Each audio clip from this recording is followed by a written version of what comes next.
This is Comic Geek Speak, episode 1660, Previews!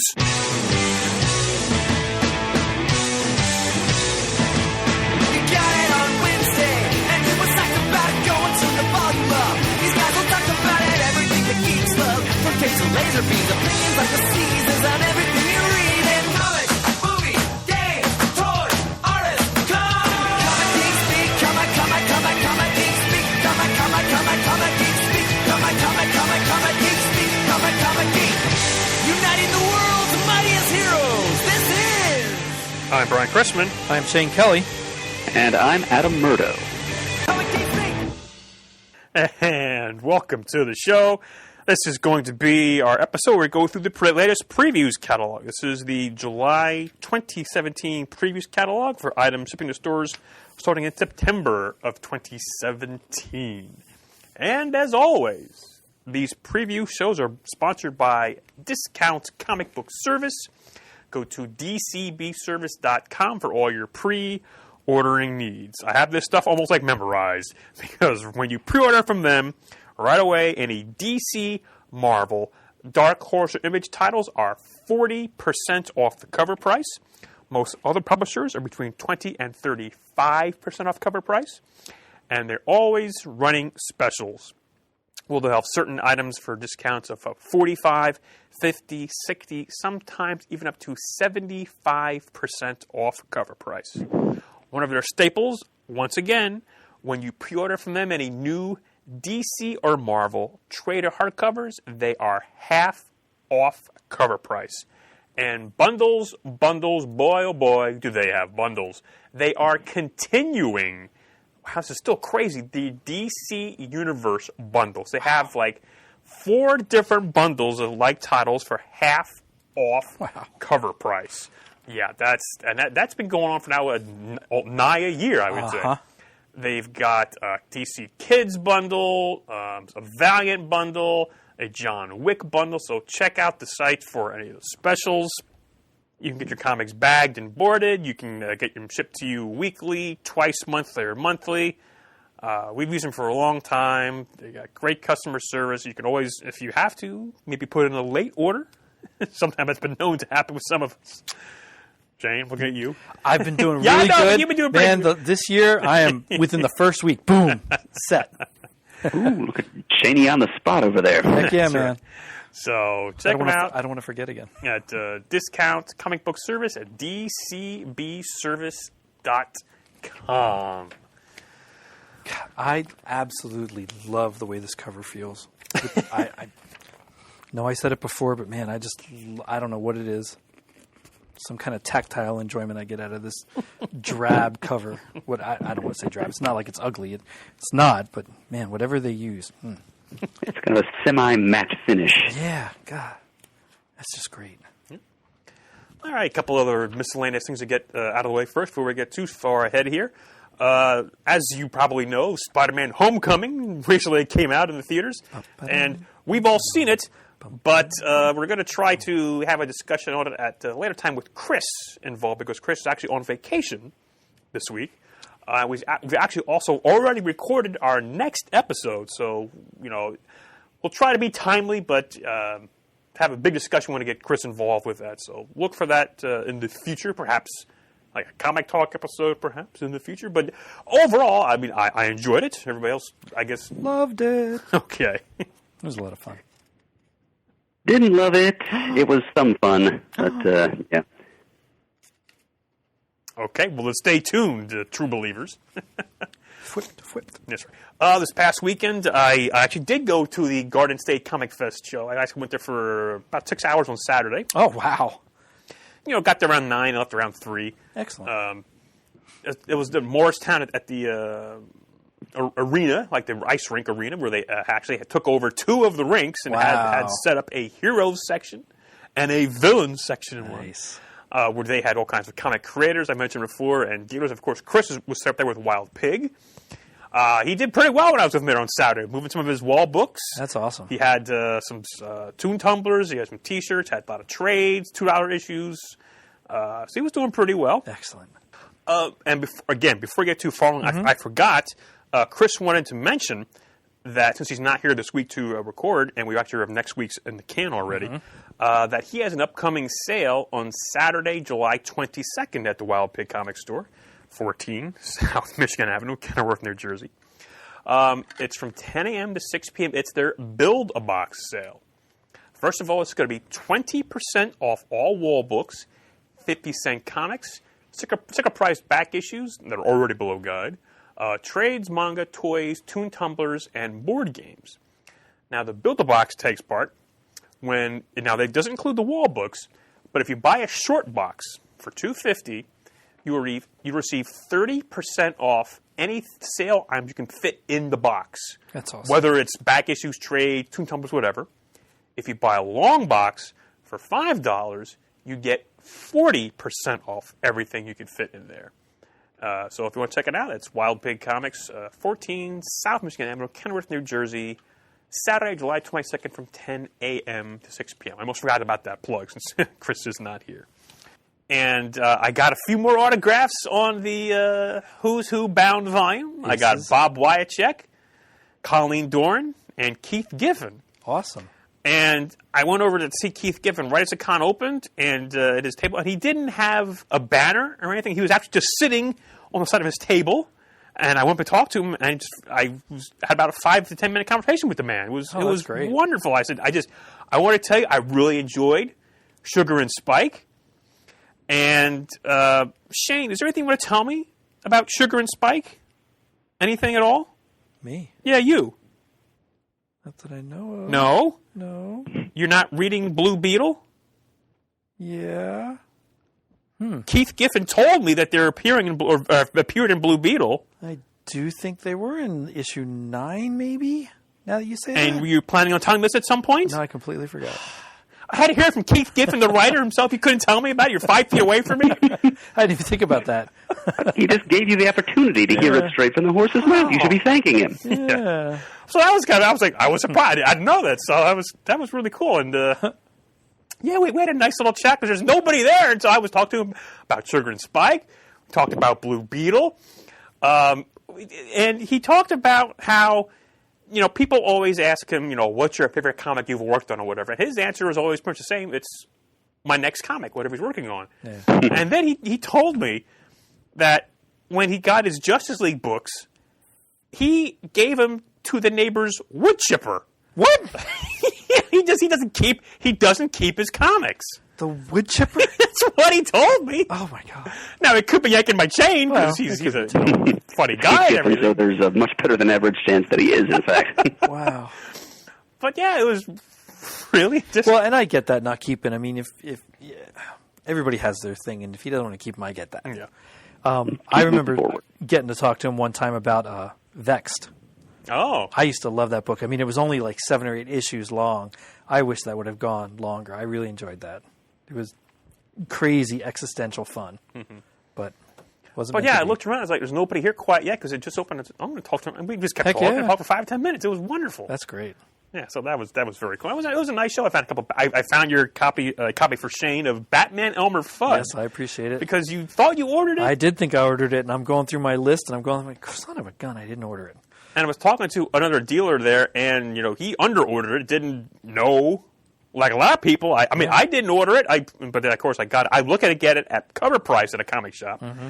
But this copy was a little more expensive That's at the okay. show. But wasn't outrageous. I've seen it higher. No, yeah, and they had a few copies left. Yeah, so that was cool, and a lot of creators there. Like I said, did nice long lines for Adam Kubert, for the Simonsons that were there. They're, of course, They're so sweet. Yeah. Dean Cain was one of the celebrities there. Had as John Wesley Shipp. Oh, God. One of these days I'm going to meet John Wesley Shipp. I know. Don't blink. I know, right? He'll be gone. Man. Yuck. So that was a very nice time. Did you look for anything else yourself, issue-wise? Back issues of any kind? Yeah, I found a few things, not a whole lot. A couple of dollar issues here and there. What the heck was my other... I found a copy, actually from Chris of Wild Pig Comics, had a copy of World's Finest number 250. Okay. Which I didn't have. An anniversary issue, one of the dollar comics from the mid to late 70s. I had that one. Or at least I had that one at one And time. wow, I didn't have it, so I picked it up with Chris. And Nice. It was very nice. Very nice indeed. That's cool. Yep. So that was a lot of fun. All right. Well, then I guess we'll, there's nothing else. Just get started into going through the previews catalog. Dive into previews. I want in. Looks like they're getting ready for the Halloween Comic Fest again for this year Yes. with various free comic book day type issues for Halloween, mini books and such. It's always a good time. I saw on Dark Horse the very first page has a new Hellboy. Hellboy and the BPRD 1955 Occult Intelligence 1 of 3, written by Mike Mignola and Chris Robertson, and Brian Chirilla on art. Page 48 of previews. And Always like seeing new are you Hellboy sitting stuff. down? I'm sitting down. it's 60% off Nice. at DCBS. Only $1.59 when you pre-order. Nice. Larger than average discount. Yes. And from the looks of things, it's going to be kind of a Hellboy meets Godzilla type story. Yeah. So, I mean, not Godzilla himself, but a kaiju-like Right, elder right. god, I'd say. So it could be a fun romp, this miniseries. I saw on page 54, and I made note of it because I never ordered the first trade, that issue 7 of 8 of Rebels is being offered, but below it you can order the volume 1, so I might look at that. Oh, let's see. Kitchen Sink relists on page 73. I see there's some Will Eisner, and I was talking to Chris this week because, of course, most people are aware of in comics that this is the centennial year of Jack Kirby's birth. Yep. It's also the centennial year of Will Eisner's birth. Oh, get out. Yeah, and Chris didn't know that, and I'd forgotten when I was at a Heroes Con there was 2 panels on one of each for the 100th birthday. Huh. So yeah, they have here Will Eisner, the centennial celebration in hardcover, being relisted. Yeah, I didn't remember that either. It's weird too. Very important creators born within about, I think, like 6 months of each other. Yeah. Turning would have been 100 this year. On 72, boy, is there I know we've seen them before, but Yeah. boy, a plethora of these adult coloring books.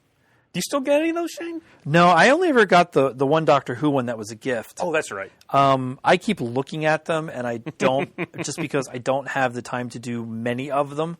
I'm still trying to sit down and, well, I'm not going to say why, but I'm going to have some time coming up to do, so I might work on at least Work on your coloring skills. one of them. Just to, my grandmother-in-law, who's in her 90s, does these, but for birds, flowers, different geographic shapes and stuff. And boy, is she spectacular doing them. Very detailed. They look beautiful.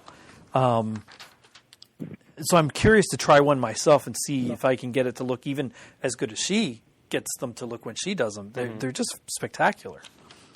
You can really do some nice work on them. That's all I had for Dark Horse. Yep, I'm pretty much just getting Black Hammer and Rebels from Dark Horse this month. That takes care of that. All right, so on to DC. On to DC. Now, I think in the to-do list is an off-the-rack on the Dark Forge. Is that correct? One of the dark fill-in-the-blank one-shots that DC has put out before this month. Yeah, well, anyway. I believe the last one was the The Forge? Yeah, Dark Days. I'm sorry, Dark Days: The Forge. That's the first one. Right, that's already come out. Now, have you guys read that? I actually didn't know that was one of the picks, but I did read it. I did order it, and I read it. Okay, Adam, have you read it? I have a copy, but it's in Pennsylvania, and I have not cracked the chromium stamped cover. It was interesting. Okay. Because, I mean, you'll probably talk about it in greater detail coming up, but there was 2, like, splash revelations in there. I thought that's kind of interesting. Yeah. But, however, you know, so I've read that, but the big summer thing comes with this whole Dark Knights, which is explicit in this issue, of course, the metal, and these Batman one-shots. The Dark Multiverse. And, yeah, the Dark Multiverse. And Which is apparently inhabited entirely by Batman mashups. yeah. So, since I've read The Forge and been reading these solicits, I got to be honest, I don't care about it at all. I was more excited with the very first solicitation. I'm a little bit on the fence. I ordered Dark Knight's Metal #1, and this previews has number 2 and 3, and then all these one shots. Right. And then it starts to get into crossovers with individual issues. Right now, mostly the Bat titles like Suicide Squad, Nightwing 29, Teen Titans 12, and Suicide Squad 26. Is 25 in there? No, 25 ends the story. So those 3 issues also crossover. I don't know. I'm on the fence. I'm intrigued, but I don't know if I want to go whole hog into it and buy all of those issues. Mm-hmm. I'm sticking to the Dark Knight's Metal miniseries itself. Issues 2 and 3 of which are 40% off on DCPService.com. Which is great. But yeah, those silly one shots, I'm skipping completely, and I'm not even thinking about buying any of the tie-ins. And I'm somewhat torn because, like, Batman the Drowned is written by Dan Abnett. Okay, love what he writes. Mm-hmm. The Merciless is Peter J. Tomasi. Like a lot of stuff he does. I'm not familiar with the other ones as much, so I'm not sure. I don't know. I have to really sit down and figure out just how much I want this month to be, because there's some other things in here, and one of them's kind of out of left field that I'll talk about later that I didn't know was even a thing anymore. And I kind of think I'd rather have that than some of these, even though I am quite intrigued about this whole dark multiverse. But I may very well just do what Adam's doing and just stick with the Dark Knight Metal thing for this previews and see what comes out next. I know they've got things listed out here because Metal goes through 6 issues, and then they have these one-shots. Yeah, I'm going to rely on you guys to sort of keep me informed on this at all, because my interest level in this is nil. I don't mean to be a downer or everything, but it just doesn't interest me. And usually multiverse, I'd be like all over, like flies on poop, Yeah, and that's the one thing that's kind of got me hooked a little bit in there is multiverse, dark multiverse. All right, I wonder. Yeah, all right, well, you guys keep me informed. Yeah. I had been pretty intrigued in the concept. Scott Snyder is the person driving it, so I felt somewhat assured that it would be a quality investigation of the nature of reality in DC Universe, and instead what we're getting is a mega infinitude previously unseen of alternate realities inhabited by nothing but versions of Batman combined with other members of the Justice League, and that's showing kind of a depressing trend. Yeah, well, the depressing parvitude of creative effort, I suppose is what I should say there. So, yeah, doesn't look all that great, but I'm definitely going to buy it anyway, because multiverse again. Yeah. Right, you're duty-bound when they say that, right? Yes, that is correct. As a crisisologist, I have an academic obligation to observe and report. Yep. You do the legwork for us, right? It'll be my pleasure. Okay. So what else looks good here for DC, guys? Well, I'm still getting Batman. Yeah, I'm not, but I've been picking up some of the issues in the dollar bin and so forth. But I missed the last time because part 2 is here. The Ballad of Kite Man. Yeah, I couldn't not get that, and I'm a little curious about this War of the Jokes and Riddles. I love the Riddler. I love when he's used well. I'm pretty sure the Riddler is one of Tom's favorite villains. I go back and forth with getting issues of Action Comics when they interest me. The Oz Effect has me a little bit intrigued, so I think I'm going to pick up these 2 issues. And then so will I. I'm of course getting Batgirl and the Birds of Prey. That's just absolutely out of this world fantastic. Yeah.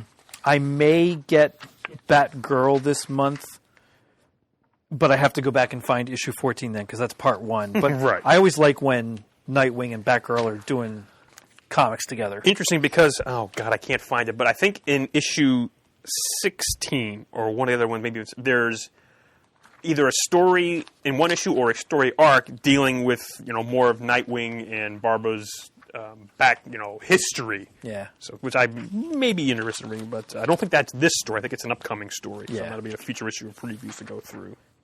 Blue Beetle's still top notch. I did completely forget about Sugar and Spice. Thanks for telling me it.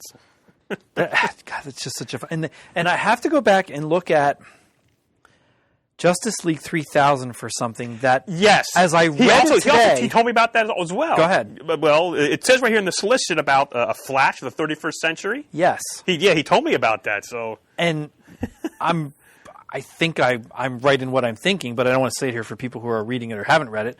But I want to go back there and look at that and then compare it to this Blue Beetle story. I just read issue, God, what was it, 10 today? Whatever the most recent released Blue Beetle was, and it's still just a boatload of fun. I'm so happy to have Ted in there as the mentor, and Jaime's doing great. Page 95, Detective Comics 964, 965. If you're looking at previews, that's fine. I'm not going to say it because some people may not have read Detective Comics when certain things happened, and I don't want to ruin it for somebody, but I'm thrilled to see what's happening in this happening. I just have to now get caught up on Detective Comics because I'm behind on that. I'm really curious to see where this story goes. This is why I've been getting Detective Comics continuously since the event that's kind of spotlighted in this issue's happened. I like the cover because it's sort of an homage to A Lonely Place of Dying from George Perez back in, was that 25 years ago? Yep, great cover. If not even longer than that. And I mean, it's a It's lonely called place The Lonely of living. Place of Living. Yeah. Yep, just great. I did not realize that Green Arrow, which is now on page 97 in this previews, number 30 and 31, is Hard Traveling Hero Part 5 in the finale. I have to go track down the other ones because I'm intrigued to read it. I always liked when they referred to Green Lantern, Green Arrow, and Black Canary as Hard Traveling Heroes. They did it for the action figure releases years ago. I like that the Justice League is in this one, so I think I'm going to track those issues down and read through that story arc. I'm still getting Justice League and Justice League of America. I'm enjoying them both. I like Justice League a little bit more. Part of that's because I'm not the biggest Lobo fan, and he's in Justice League of America, and it's fine. I like the other characters a little bit more, but those really are... The Justice League books and the Blue Beetle are the first ones I pull out and read, and then I read Batman and Birds of Prey. It's almost like I have like separated Justice League stuff, Batman stuff, other stuff. However I do, that just seems to be what I pull out and read. But yeah, I'm still loving the Justice League stuff. All right, Shane, on page 114, do me the honors of your voice. Dastardly and Muttley #1. Muttley looks so strange being adult size, though. Yeah, he's not meant to be humanoid, really. No, that freaked me out a little bit. Like, it's just a little bit off. He's just a person with a dog's head as opposed to a dog. Yeah.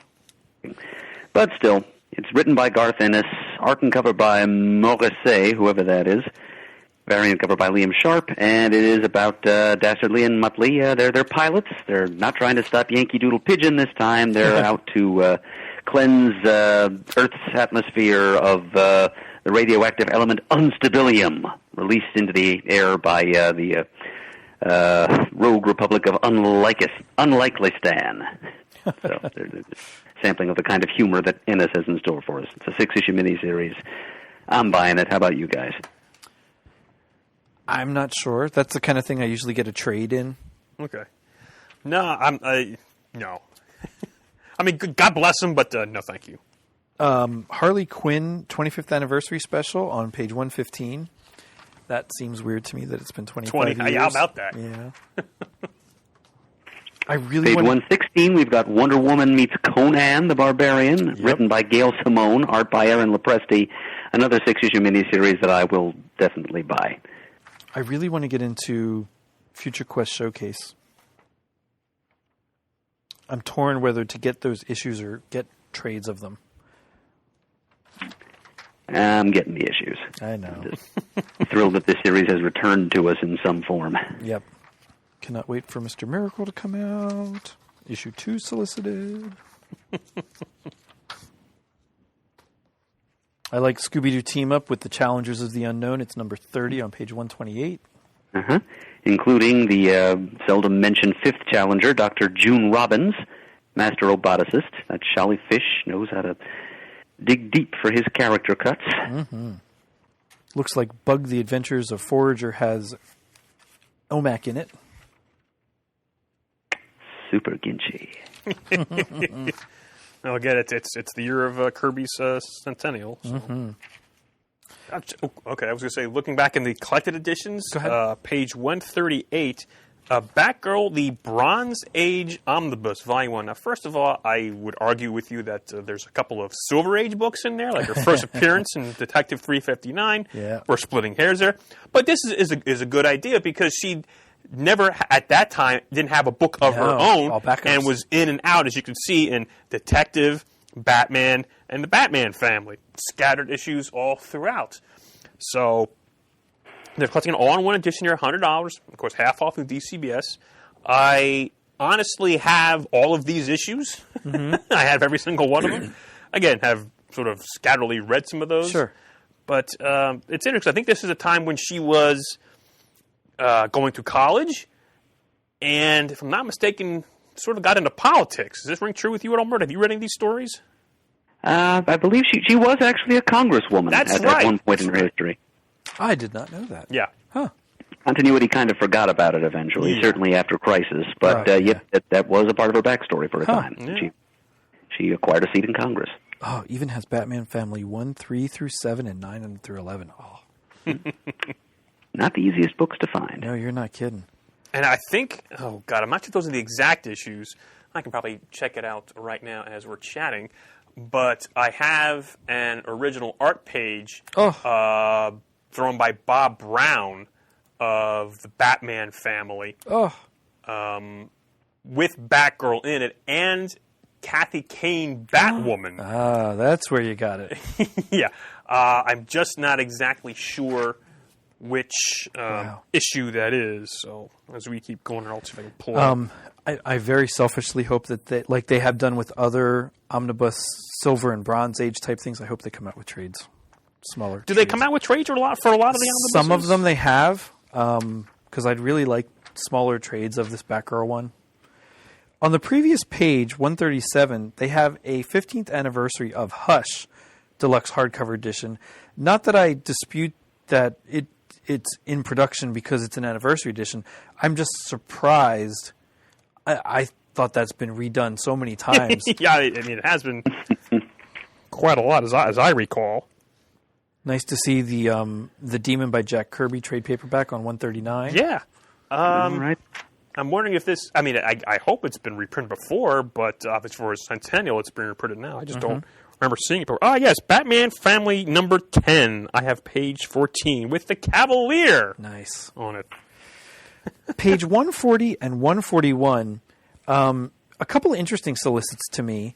Green Lantern Kyle Rayner Volume 1 on 140, and even more interesting, kind of odd because I didn't think this was the greatest story in the world, Justice League of America, A Midsummer's Nightmare Deluxe Edition hardcover on 141, which is before Morrison's JLA came out.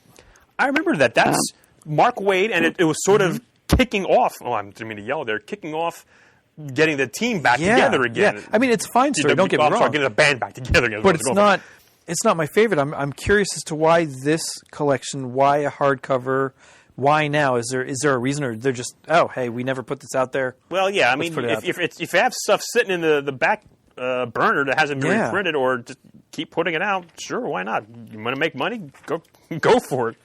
But I remember that being I enjoyed that story pretty much. Page 142 also has some great collections. Oh yeah. JLA The Nail, Another Nail combined. For the first time deluxe ever. hardcover. Oh, God, I love those stories. And below it, this is great, although I can't get it. The Detroit Era Justice League Omnibus. That was a fun time. I know some people have mixed feelings about that. I loved the Detroit Era. When I was getting... Or Detroit. When I was getting issues at that comic store in Pottstown, he had a sale one Christmas, and my Aunt Phyllis, who I mentioned in episodes gone by, gave me a gift certificate to that store for like $25.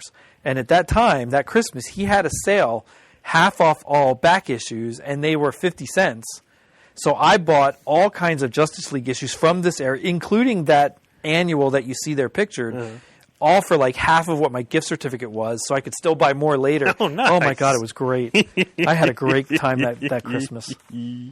144 has Wonder Woman and the Justice League of America Book 2 trade paperback, which covers the Justice League International, America, and Task Force issues, all going out at that time. That's an odd title for the trade. Well, it is, but they did do a Superman and the Justice League, which I was looking up. I wonder if I have that paper here, because I was curious.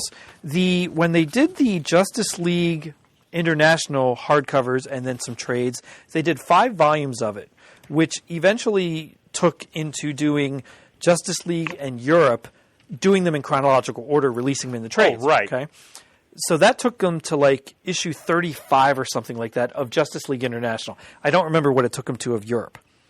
Then the Superman ones pick up in like the 60s or the 50s. Would it be around the Breakdown storyline? It might be or was around Breakdown just its own Breakdowns. trade? They have its own trade, Okay. which was canceled because Jeez, I really? ordered it. Yeah, I ordered it, and it was as far as I knew, it was canceled and it hasn't been resolicited. That was like, I think, like 15 issues back and forth. Yeah, which was a great story. Yeah, I remember that, yeah.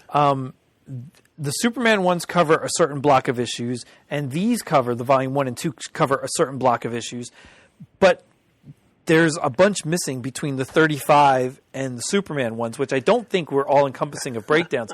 It's odd titles, like what you're saying, but it's also odd collections, because why not continue from 35 in the Justice League International trades and just keep going that way? But they changed the format to this. See, that's why more times than not, many more times than not, I'm an issues guy with back issues. sure. And it's I just can because understand that. you have the issues, you can read them and, like that, and don't have to worry about tracking down trades or having missing issues in your trades or... You want to be a chronological completist, it's just much easier. Yes. A chronological completist. Once again, Murd, you've crystallized my thoughts eloquently. I just thought an odd thing that there's stuff in the middle missing. It's crazy, though. But a whole lot of interesting and great trades being solicited.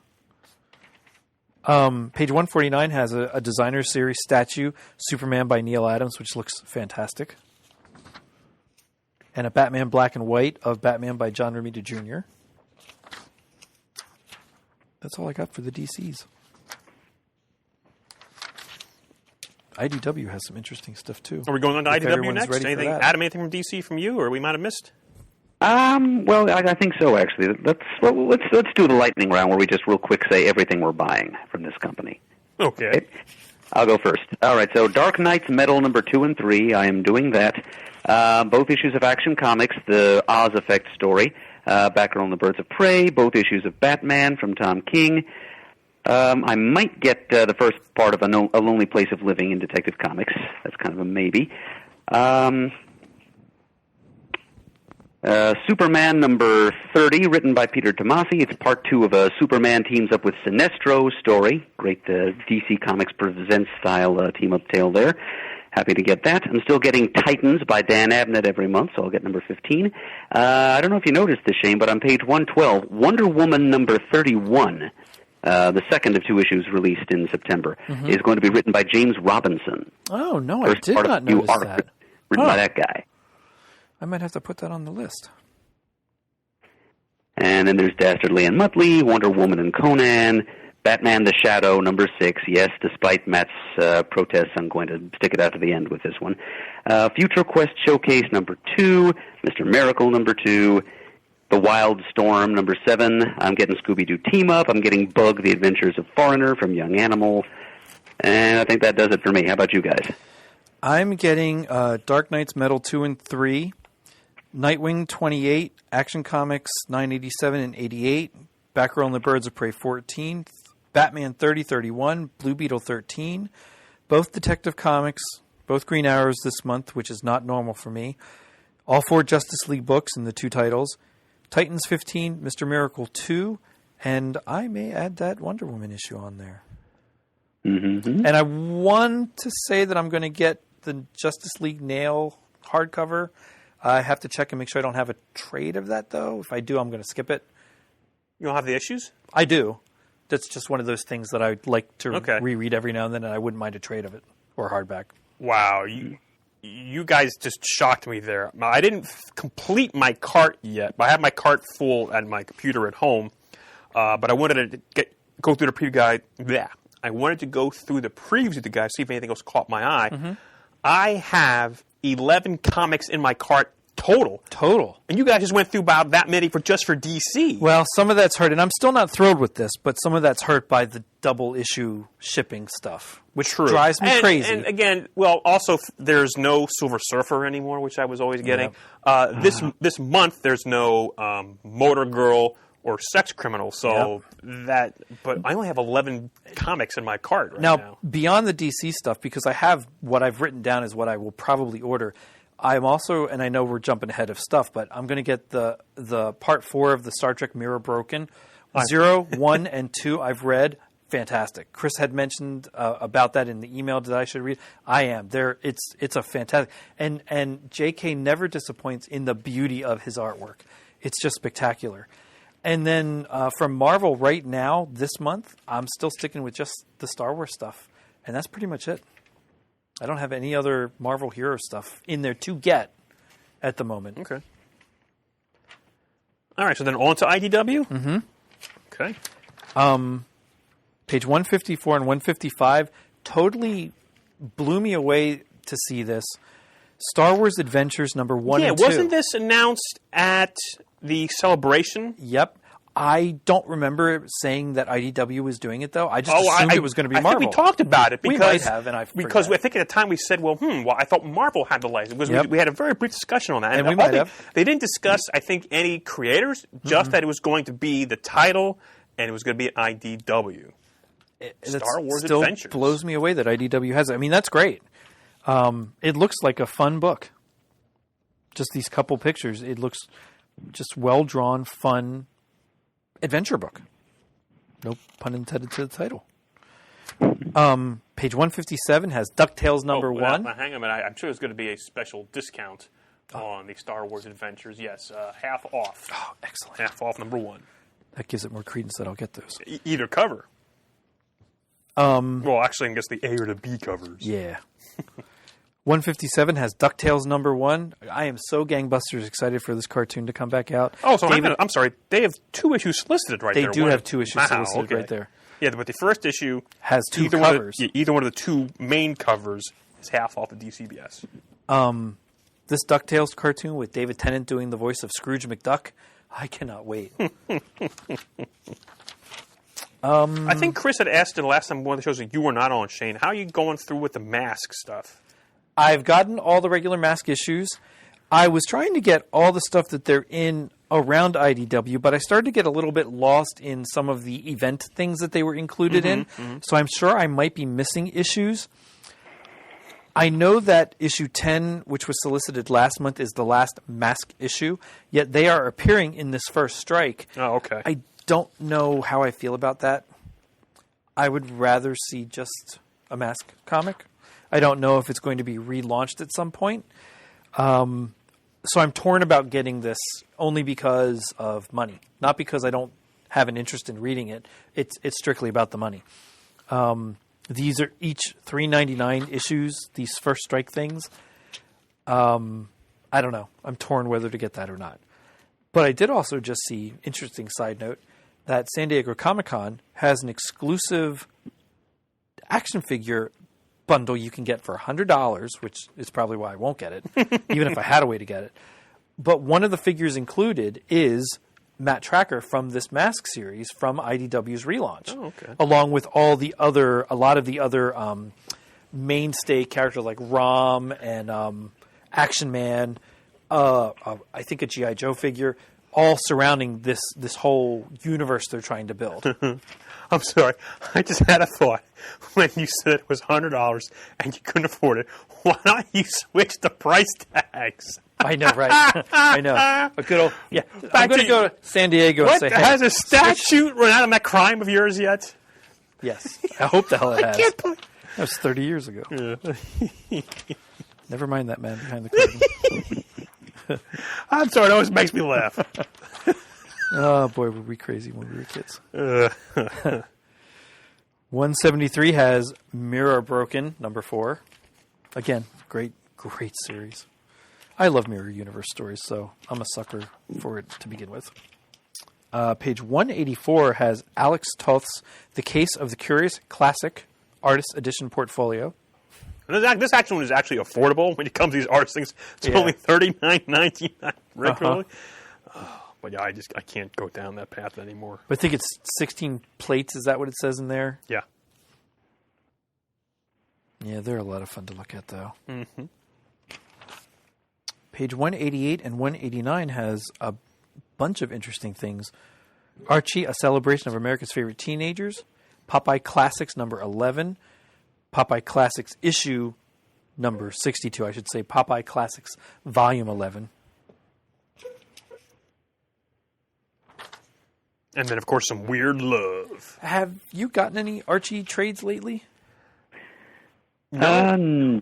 Either of you? Oh, okay. Well, me, no, because I'm getting the actual issues. Oh, you mean like back classic matter? ones, yeah. Not so much, because there wasn't a whole lot of stuff to that. It was almost like individual one-shot stories or whatever. I'm more interested in what's going on with them now. I mean, I'm aware of the older stuff, and I've bought a few issues as I've seen that caught my eye, but no. Murd, you? No, I've got a couple of classic Archie trades. Like there's one of all the Pure Heart the Powerful stories from the 60s that I own. Oh, yeah. There's like a digest, a really big, thick, like several hundred-page thick anniversary digest that they did a couple of years ago that I also have, but haven't bought one recently. That's all I had for IDW for myself. Yeah, I really didn't have any new stuff from IDW this month to remark on. And I'm still getting the My Little Pony series, of course, and the fourth and final issue of the movie prequel miniseries is coming out in September. There'll be Time and Vine by Tom Zoller. I'll get the third issue of that. I'm also getting the Star Trek TNG Mirror Broken because, well, I'm with you on Mirror Universe stories, Shane, and also JK, of course. Paul Cornell's Saucer State, buying that. Dread Gods, 90s-style cosmic superheroics by Ron Mars and Tom Rainey. A couple of big 90s names. And as Pants hinted at on page 189, Weird Love, number 20. Continuing to reprint some of the best and most bizarre of romance comics past. All right, on to Image. Yeah. Right on page 194 and 195 is Kingsman, the Secret Service stuff. Page 195 has the trade of the original story. And that's one of those things, I bought the issues because it was, Dave Gibbons and Mark Miller, and I never read them. Really? No, I never read them. Okay. And I know maybe I remember the first issue, but just fell off on that. So there's somewhere I got to find them.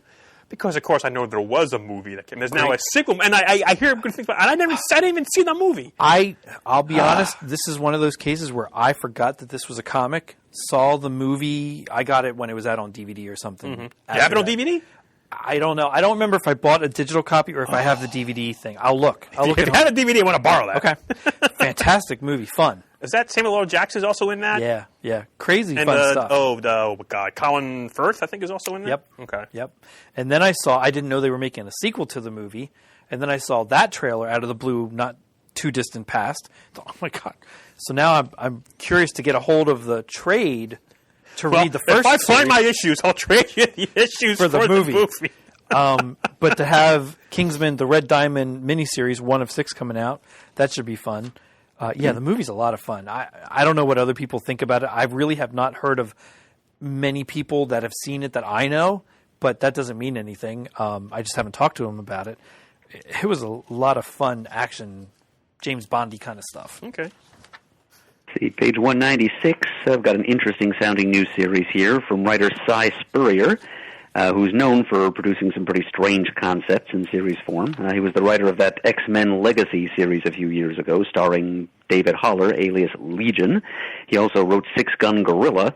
And so this is also a little bit on the unusual side. It's a post-human story, a tale of planet Earth after humankind has become extinct and Earth has been inherited by the descendants of enhanced lab animals. So we've got cyborg dolphins and flying monkeys and stuff. And it's a story of a flying monkeys, you say?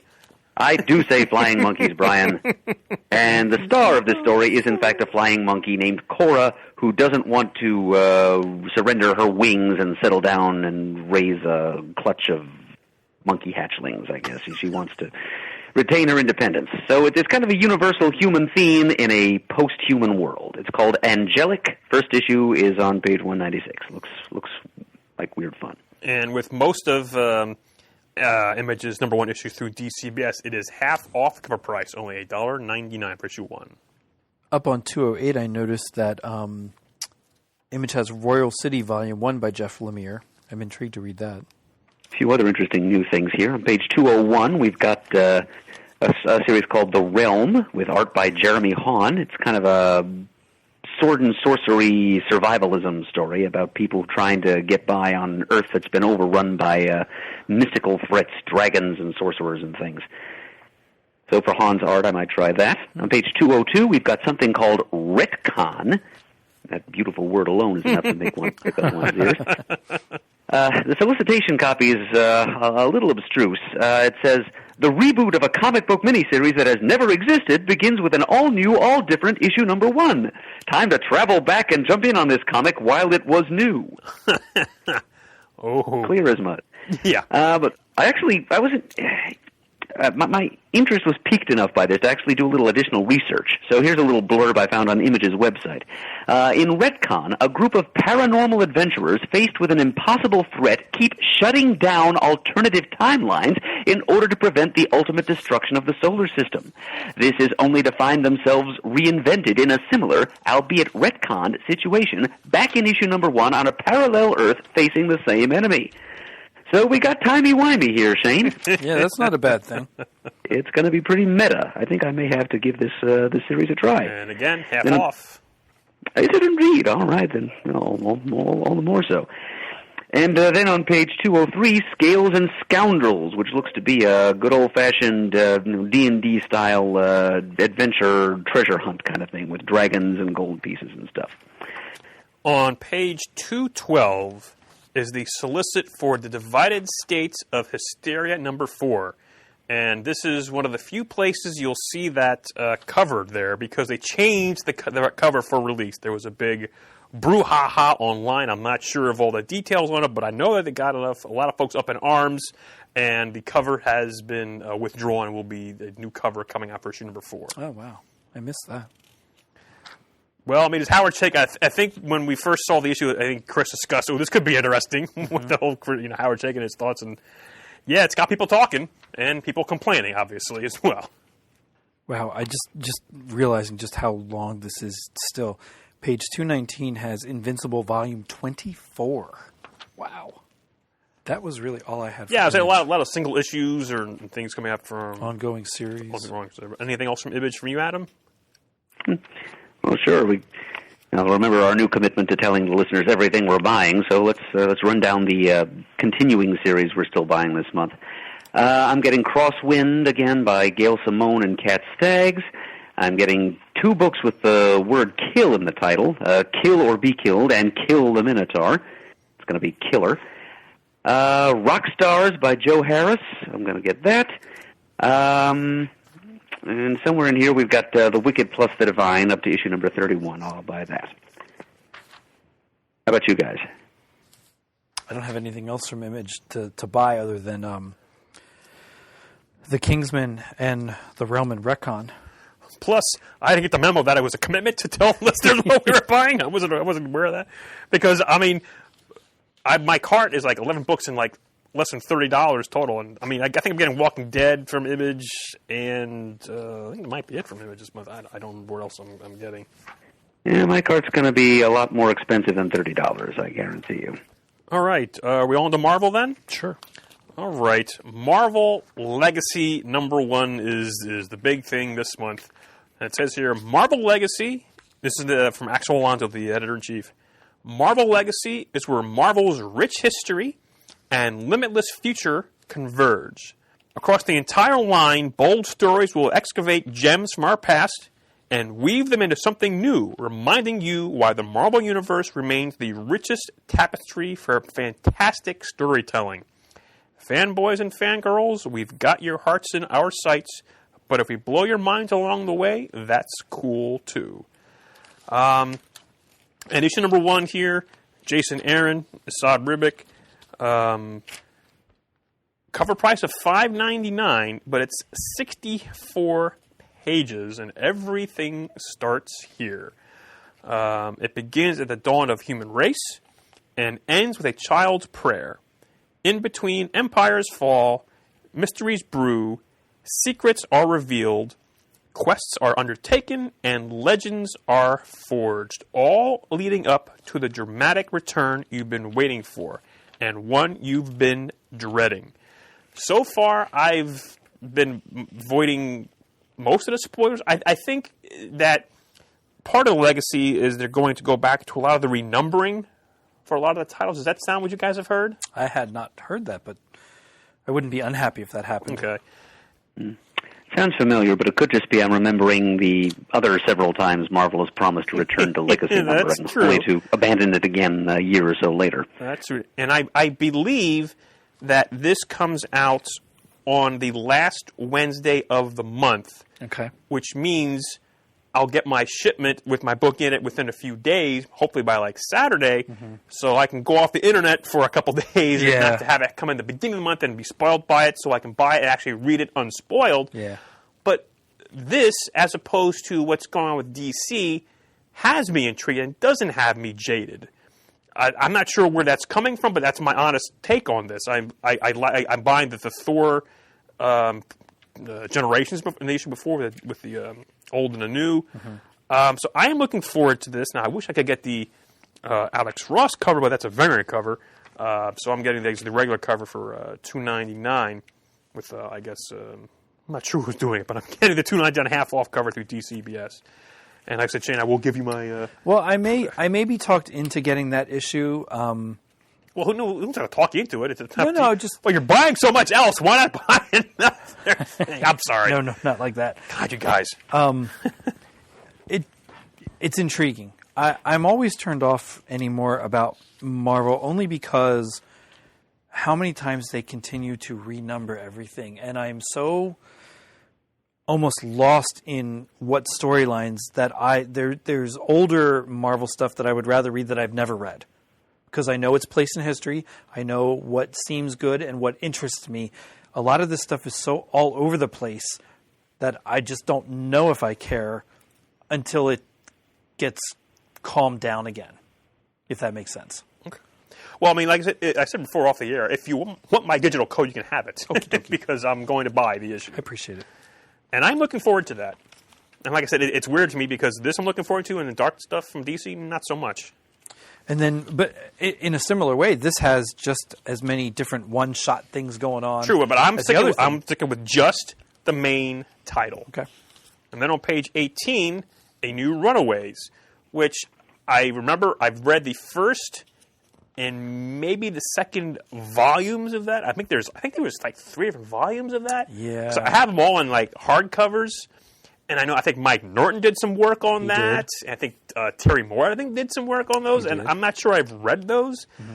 I remember that I enjoyed the concept, which I believe, Murd will correct me if I'm wrong, it was basically you had these young kids who learned that their parents were supervillains. Yep, like a West Coast super crime cartel. Exactly. And it intrigued me, and it seemed to be pretty cool. But I need to go back and read those again to see if I'm going to. Because right now I don't have this issue or The Runaways #1. Because, again, it's $3.99. But now, yes, okay, I just dropped off Silver Surfer, so I could add this again. But, hey, if I'm under $30, that's pretty good. I don't have to spend any more money. Right. And see, so once you get, you have the Legacy #1, which is fine. You have the Generations. Then you get into some aftermath of Secret Empire. Then you have some standalone things that are going on. Then you get into Venomverse. I'm like, oh my God, there's like 18 different events, it seems, going on all at one time. And I get a little lost in what's going on with Marvel. I really want to like the Ben Reilly book too. I have not picked it up yet. Yep, that is one book that I am buying every issue of, partly for 90s nostalgia and partly for Peter David. Mm-hmm. See, it's double shipping this month, issue 7 and 8. Issue 8 has a return to the concept of the Slingers. Remember them? Oh, yes, I do. Mm-hmm. Wow. So more sort of late 90s blast from the past there. But Legacy, that's just a one-shot. That's not a mini-series or anything, right? It says It's a one-shot, yes. It says on-shot, which I just assumed means one-shot. Yeah, but I'm not exactly sure what's coming. I mean, I'm sure we'll hear After more about that. this in the next couple of days. Sure. But, For those that missed it, up on page 68, Vision Director's Cut number 4 of 6. If you missed Vision in the regular thing and you didn't get the trade or anything, man, pick it up. I saw Doctor Strange 25 comes oh, yeah, out. I love the Kevin Nolan. Ugh, I love that artwork. Yeah. Are you reading the other Doctor Strange book and the Sorcerer Supreme one? No, No, I guess neither. I'm reading very few books. The only thing I think I'm getting from Marvel besides the Legacy is the Mighty Thor Okay. from this. Now, I don't know how I feel about this. I've gotten almost every single Star Wars book Marvel's put out Okay. to date. Journey to Star Wars The Last Jedi begins with a mini-series. Captain Phasma, number 1 of 2 are solicited this month. 3 and 4 will come out later. I don't know how I feel about that. In the same way as the Mace Windu miniseries, I'm sure they're not bad. I haven't read all of them, but there are a lot of miniseries that Star Wars books put out. I wouldn't. It's going to sound almost contradictory. I wouldn't mind if this was one book that had rotating arcs of different things instead of individual miniseries all the time. I don't know why I feel like that. Does that make sense? There's the regular Star Wars series, which is fine. Dr. Aphra is up to number 12. The new Darth Vader's at number 5. Poe Dameron's at 19. And then you have the Mace Windu miniseries. You have the Rogue One miniseries ending. And you have Phasma starting. And I know the DC books double ship a lot of their stuff right now. But, oh, God, the double ship is killing me on stuff. But you're still getting all these books. Well, I keep cutting back. I do. You keep cutting back. I'm at $30, and you I keep trying to get under 50, and sometimes I get how close. can you say that when all the books you've just read to me off that you're getting? That's this month. Last month it wasn't like that. The Okay. previous month I was cutting back on ancillary titles that double Okay. ship that I like, but I just can't keep. I don't want to keep affording to pay for all these books that double ship. Oh. Mainstays are Batgirl, Birds of Prey, Batman, Blue Beetle, Detective and Justice League, and Titans. That's my core, which is maybe $10. And then the Star Wars stuff. But again, now this, I may not get all these because it's really starting to get out of hand with double shipping, multiple miniseries. I'm almost ready to just say the regular Star Wars and Darth Vader and give everything else up for a while. See what happens. Because it's a lot of books. Not that that's bad. It's just not a really great time for me to try and expand collecting. I need to contract a little bit for the time being. Adam, other than Legacy, anything you're getting in Marvel? Oh, sure. Well, let's see. Well, I'm getting most of the Star Wars stuff, not all of it. So yeah, I'm getting the regular Star Wars series. We got an annual for that in September, so I'll get that. And the new Darth Vader ongoing, I'm getting that as well. Ben Reilly, The Scarlet Spider, both issues of that. The Inhumans Once and Future Kings miniseries, because Christopher Priest is writing it. Unbeatable Squirrel Girl, Thanos, and I'm kind of dipping in and out of X-Men Gold and the new Jean Grey ongoing. So I might get those this month, might not. Don't know yet. Okay. And Marvel Legacy, but that's the extent of it for regular single issues for me this month. And I know Chris wanted to mention back in the reprints. Pages 129 through 131. Right. The classic 1970s Marvel horror titles. You've got on 129, you've got Tomb of Dracula, the Complete Collection, Volume 1 trade. The next page, you've got Werewolf by Night, the Complete Collection, Volume 1. And on the page after that, 131, you have Marvel Horror, the Magazine Collection trade paperback. So, yeah, that's right up to Chris's alley, all those Bronze Age Marvel horror titles. Yep. Yeah, that magazine collection contains some somewhat hard-to-find black and white stories from the magazine format, non-code approved things that Marvel was publishing in the Bronze Age. So that's worthy. I saw on 105 that they're giving a new printing to Walt Simonson's Thor Volume 1. That's nice. Just in time for the Ragnarok movie. 109 has a Ragnarok trade. which collects Thor Blood Oath 1 through 6, Thor from 1998, 80 through 85, and Stormbreaker, the Saga of Beta Ray Bill 1 through 6. All right, anything else from Marvel? We go on to the rest of the book? Yeah, I think the rest of the book, I don't have anything tagged for the other trades. All right, let's boldly go. Yeah, and usually I would get right away the abstract. It'd be a new Motor Girl book, but there's not one listed this month. Well, I know he's not doing one every month, but I missed that. So that's. Boy, I've really enjoyed that book. Have you caught up past issue 3? No, Okay. just I've enjoyed the first 3 issues. Yes.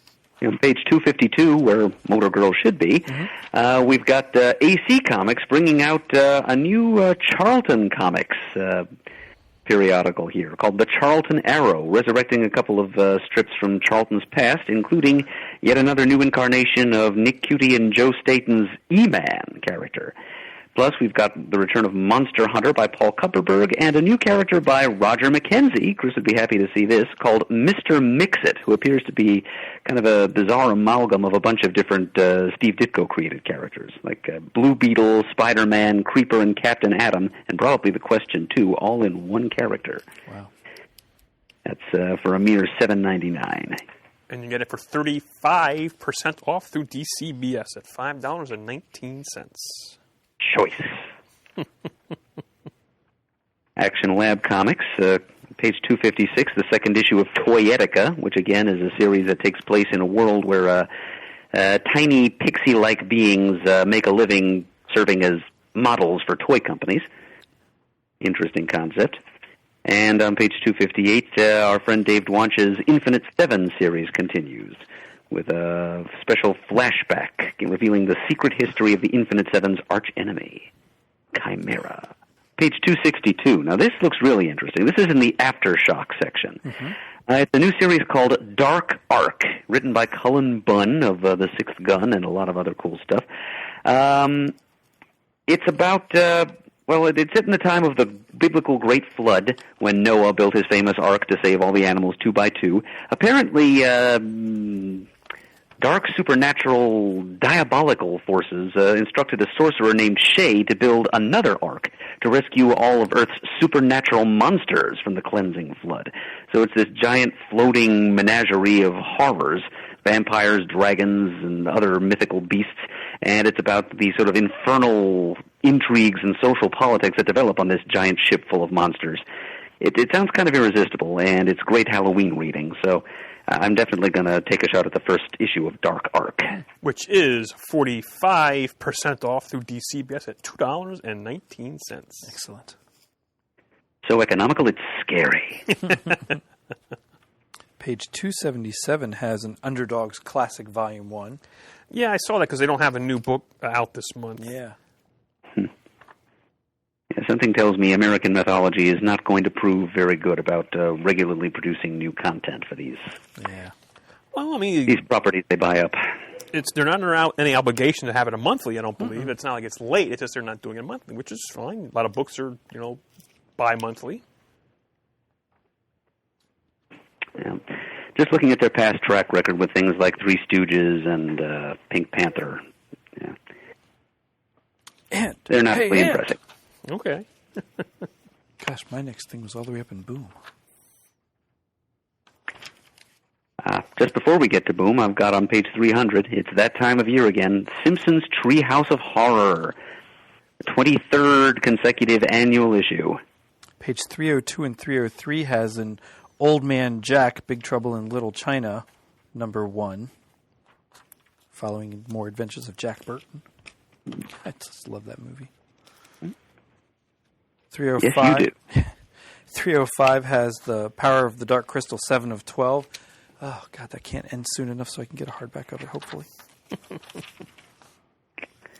And right next to it, another one of these adult coloring books we were talking about. But this one is Cursed Pirate Girl, illustrated by Jeremy Bastian. 50 astonishingly detailed black and white illustrations showcasing the nautical fairy tale environments, characters, and creatures from across the mythical Omerta seas. And when it says astonishingly detailed, if you pick up a copy of this for $16.99, you will be astonished by the detail that Jeremy puts into his Cursed Pirate Girl drawings, believe me. Been salivating over them for years now. Oh, and let's jump back quickly to page 304, the facing page. There's a 5-issue miniseries called Lazaretto, which promises a Lord of the Flies style tale of several dozen college students who, after a breakout of a mysterious disease, are quarantined inside their dorm complex.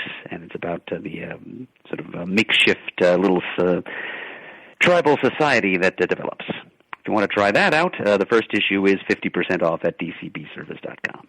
Page 309 has Planet of the Apes Green Lantern collected into a soft cover, advance solicited for November.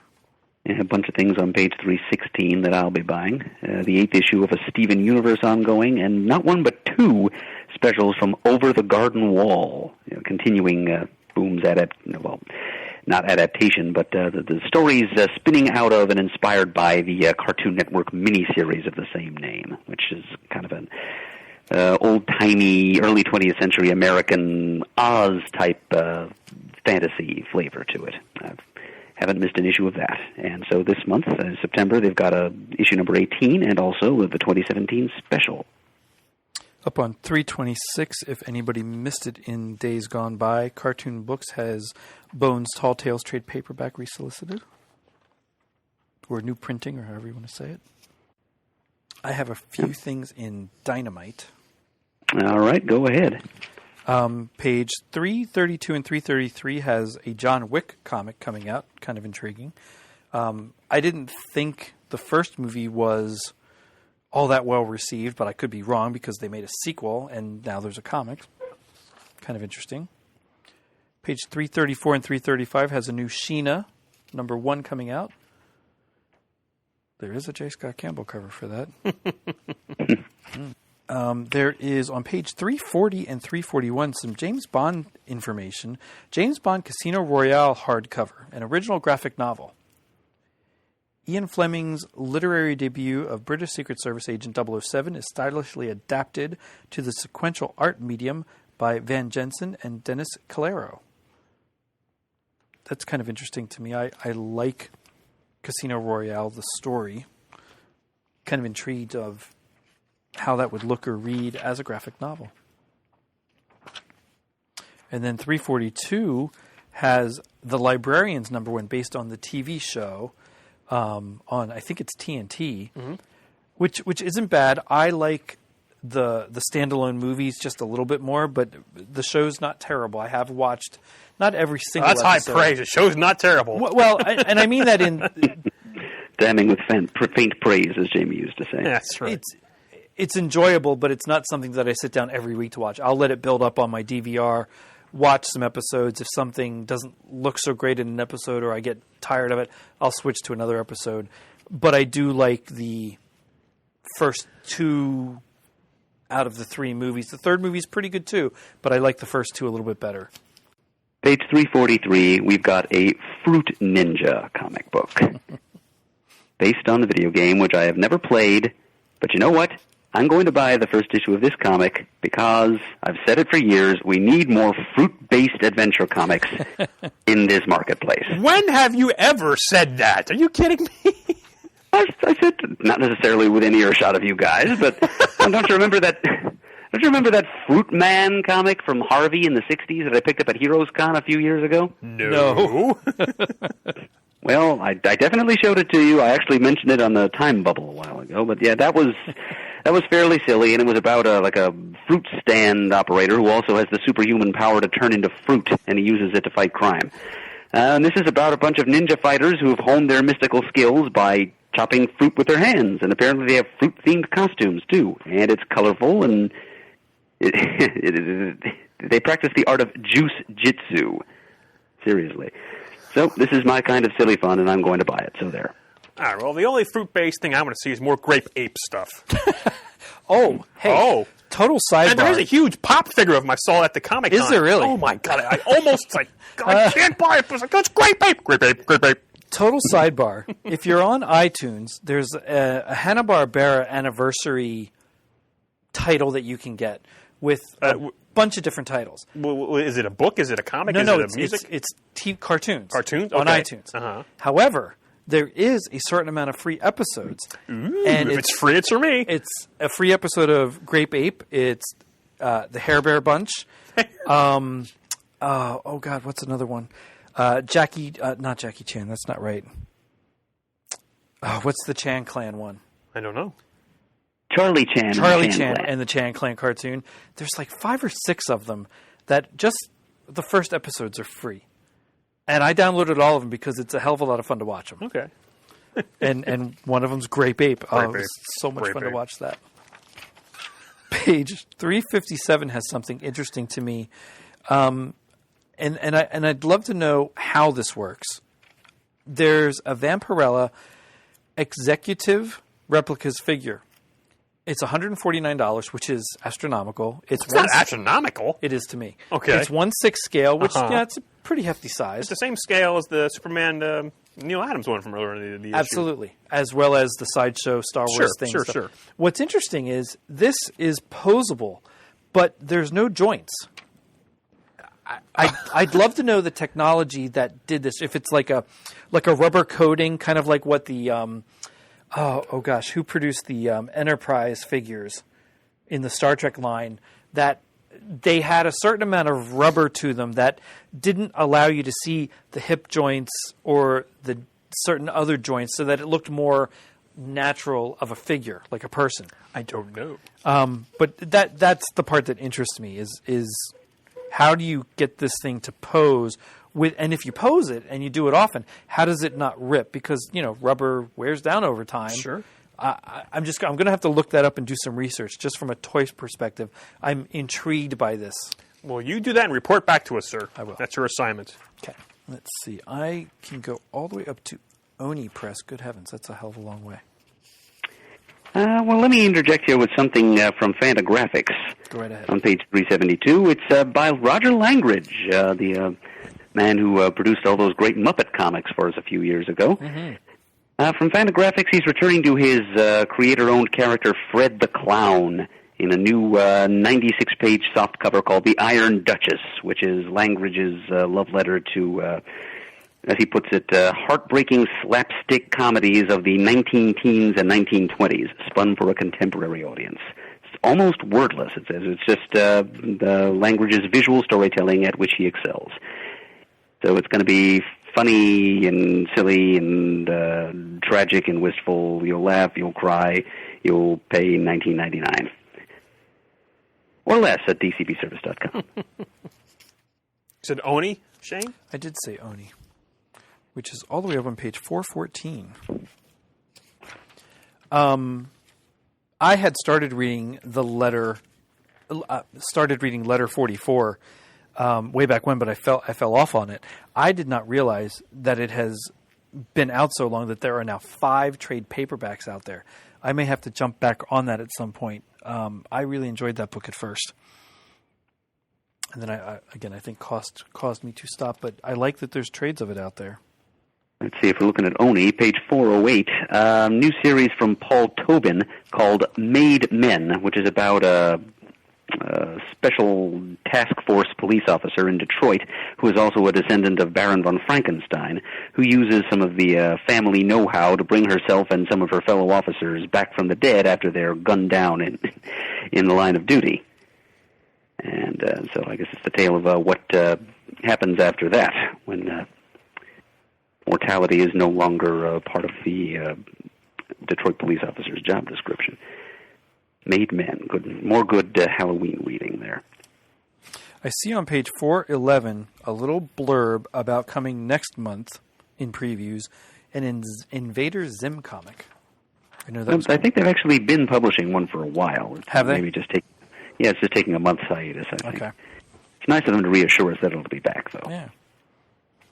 I know it was quite popular on TV when it was out. Palisades made some great toys back in the day. I see on page 418, Panini UK Limited has a Doctor Who Doorway to Hell trade paperback. Yeah, that intrigued me because I wasn't aware. I don't read the magazine that they have a different companion, a brand new companion for the 12th Doctor. Yeah. Jess. Yeah. And normally I see these, they're more classic Doctor Who stories, not current Doctor stories, but I know they've had some in the past. I was surprised to see one based on Peter Capaldi here. Next thing I have tagged is up in Titan, which is more Doctor Who stuff. On page 439, Torchwood The Culling, number 1 of 4, a new story. I know John Barrowman was posting a video or something one day wherever he was traveling to for a convention, and he turned on the TV and was watching Torchwood reruns while he was getting ready. That was fun to listen to. He posts some great stuff, live feeds and such that he's doing when he's traveling. It's a lot of fun. Art's by Neil Edwards. Mm-hmm. And then, let's see, I have marked number 440 has the regular Doctor Who stuff and some trade paperbacks. I did not know this. Somehow I missed this, but again, this is something that I would get in a collected edition. Doctor Who Lost Dimension, which crosses over different Doctors in one story again, which I always love when they do that. This is 3.9, 10, a special number 1, and 3.8 is part 6. I don't quite get the numbering of part 3, 4, 5, and 6, and it's the 10th Doctor 3.9, the 11th Doctor 3.10. Well, that's the 11th Doctor, Year 3, Okay. Issue 10. Thank you. 12th Doctor, Year 3, Issue 8. Excellent. Number 442 has Sherlock comic. Great anime style Benedict Cumberbatch on the cover. Yeah, they've been there. doing this for a couple of the stories they've done. Mm-hmm. Robotech number 3 is on page 443. I got to get back and finish rewatching that again. I started on Netflix and haven't gotten back to it. Page 446 has a Star Trek mag from Titan, number 62, with the new Discovery being the focus. Still not sure how I feel about that. I'm certainly not subscribing to a service to watch it. That irritates the heck out of me. Yeah, you tell him, Shane. Oh, I really thought that was going to show up on Netflix. I was blown away when that announcement happened, however many months ago that was, that it was going to be, the first episode's going to be broadcast on TV and on this service. After that, you have to subscribe to the CBS online service to watch the whole rest of the series. Not going to do it. Okay, Tomorrow's Publishing, page 454, has Alter Ego number 149, showcasing Gil Kane, and back issue 94. Plus, Adam, you'd like this, I think. Yes, if you wouldn't mind, Shane, allow me. Go right ahead. Groovy. When flower power bloomed in pop culture. This is a hardcover book described as follows. It's all too beautiful. From Woodstock to the Banana Splits, from Sgt. Pepper to H.R. Pufnstuf. So many things I love mentioned in just this one sentence. Yep. From Altamont to the Partridge Family, Groovy is a far-out trip to the era of lava lamps and love beads. This profusely illustrated hardcover book in psychedelic color features interviews with icons of grooviness such as Peter Max, who does an annual exhibition of his artwork at a gallery right here in Stone Harbor, by the way. Get out! Wow. Yep, Peter Max himself. Brian Wilson, Peter Fonda, Melanie, David Cassidy, members of the Jefferson Airplane, Cream, The Doors, The Cowsills, and Vanilla Fudge, and cast members of groovy TV shows like The Monkees, Laugh-In, and The Brady Bunch. A color-saturated pop culture history written and designed by Mark Voger. Groovy is one trip that doesn't require dangerous chemicals. I am going to buy the ever-loving mother stuffing out of this book, gentlemen. I'm not even waiting for a complimentary copy from Tomorrow's. I am buying it. Yeah, I had $39.95. I'm sure it's less through DCBS. It's going on my order. I don't care. You're right. I mean, Woodstock, Banana Split, Sgt. Pepper, H.R. Pufnstuf. Who's your friend when things get rough? When things get rough. Come on now. There's a whole We watched plethora that of series stuff on in there. DVD last summer, as a matter of fact. I need to do that. Oh, again, we in an upcoming episode, actually our next one, we talked about childhood things and HR Pufnstuf and that kind of stuff. Takes me right back. Oh, yeah. The Saturday Morning Electric Woman and Dinah Girl, the whole Sid and yeah. Marty Krofft thing. Don't get me started on Space that. Nuts! Oh, my God. Good stuff. Sigmund the Sea Monster. Sigmund and the Sea Monster. I'm old. Oh, good stuff. That's what we need to see back on TV. Yeah. Remember, TV Land used to show stuff like that before they became the Bored Housewife channel? Oh, wow. I didn't know that was in their memo. Yeah, they've kind of rebranded. That's the demographic they're addressing themselves to these days. Blood Housewife channel. Wow. I love to laugh. All right. Earlier in the episode, I said about something that I wanted to get that is completely out of left field. I didn't even know this was a thing. It's on page 457. Infinity Force. Yes. Volume 1 manga. It all began... Or manga. It all began when high school student Emi Kaido received a mysterious wish-granting pencil. With her life on the line, Emi uses the pencil to call upon heroes for protection. The Gachiman, Tekaman, Kassan, I don't even know if I'm pronouncing these now, Polymar, these defenders of justice... Or defenders. What's wrong with how I say it? Just like to bust You your mother balls. puss bucket. That's just you and me in the room. We gotta interact with each other somehow. These defenders of justice cross space and time to help Emi weave the greatest tale of all time. That looks like a hell of a lot of fun. It does to me if it was just the Gotcha Men, because I know them, but everything else I have no idea what you're talking about. I know some of the other ones, but just the Gachiman inclusion is enough for me to possibly give it a try. Maybe throwing those Star Blazers, you would have had me, maybe? Oh, my God. I would have plotzed if it was You would have that, too. plotzed. Wow, because later in the toy section, there's a heck of a lot of Star Blazers, Yamato stuff. Get out! I say a lot like 3 or 4, which Oh. is a lot considering there's nothing going on right now. It's $13.99. I just got to look at the budget and see if I can order it. But Come on, man. Say it with me. Budget schmudzit. yeah, we're not going to go there. I'm flipping through, and it's not that I completely ignore the manga, as Pants would say, section, but As many others would say. I get to that part, and I'm like, wait a minute. Oh my God, that's Gachiman. And then I wrote that sucker down. So that was kind of cool. Yeah. That's the last that I have for the regular comics. Well, let's just throw out there from the Valiant part of the book that Go on ahead. page 458, Jeff Lemire is starting up a new Bloodshot series called Bloodshot Salvation. And a Ninjak number 0, which is kind of acting as an interlude or a transitional issue between the end of Matt Kint's run and the beginning of a new series called Ninja K, soon to appear from writer Christos Gage. So your followers of the Marvel Universe, Valiant Universe, those are a couple of key issues you probably don't want to miss. Now, normally we don't do this, but I couldn't resist some of this. On page 490 and 91 in the book section, a whole bunch of kid-friendly superhero books. A lot of them look like fun. Awesome Activities for Superheroes, the DC Super Friends Joke Book, DC Hero Girls Finders Keepers book, Spider-Man Golden Books, Pokemon book. Can't go wrong. Let's see. On 494, upper left-hand corner, How to Draw Coloring Books. How to Coloring Books. Art of Coloring, Journey to Star Wars, The Last Jedi, Keepsake Coloring Book by Katie Cook. By Katie Cook, you say? By Katie Cook, I That's say. what he said. That's what the man said. That's what he said, all right. He That's said what he that. said. That's what he said. That's- Baseball pugs! It's callback. Page 495 has a Dark Crystal, The Ultimate Visual History hardcover.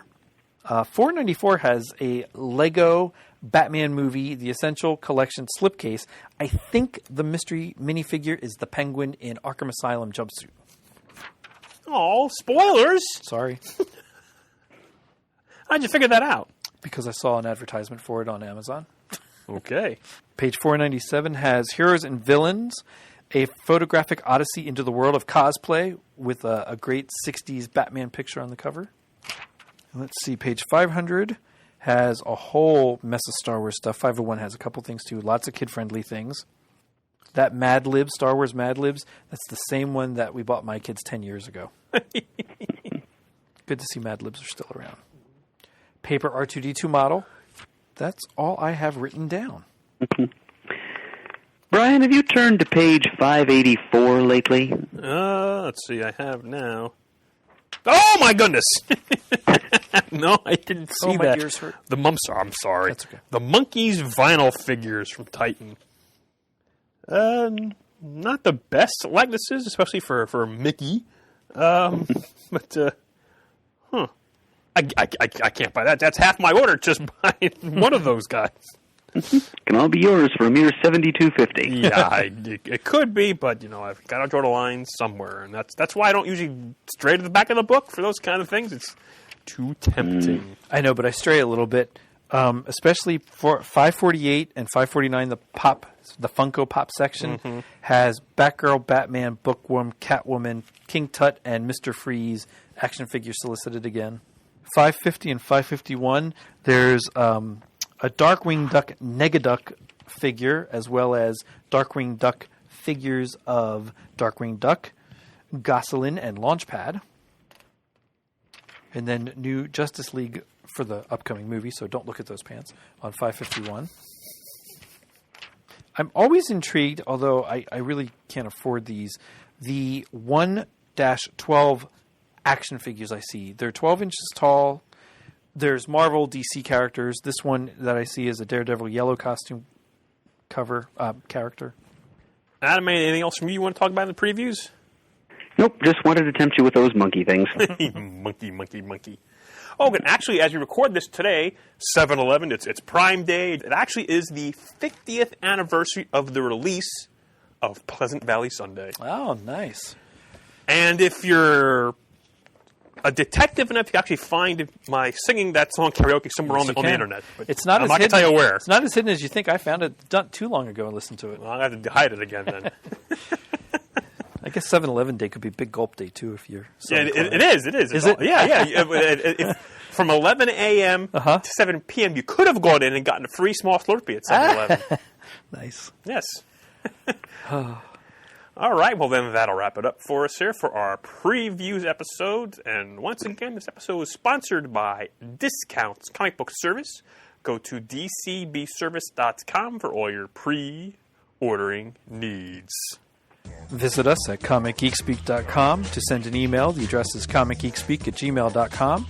To leave us a voicemail, the number is 267-702-6642. Stop by thecomicforums.vanillaforums.com and let us know what you're all getting for previews, out of previews, from previews. Follow us on Twitter, like us on Facebook. Thank you to everyone who contributes to the episodes. We appreciate it. Send in some Muddle the Merds so we never get to the penultimate one again. And as always, we are uniting the world's mightiest heroes one listener at a time. You got it on Wednesday, and you was psyched about it, going to the volume up. These guys will talk about it, everything that geeks love. From cakes to laser beams, opinions like the seasons on everything you read. And comics, movies, games, toys, artists, Comic Geek Speak, Comic Geek Speak, Comic Geek Speak, Comic Geek Speak, Comic Geek. Uniting the world's mightiest heroes. This is Comic Geek Speak.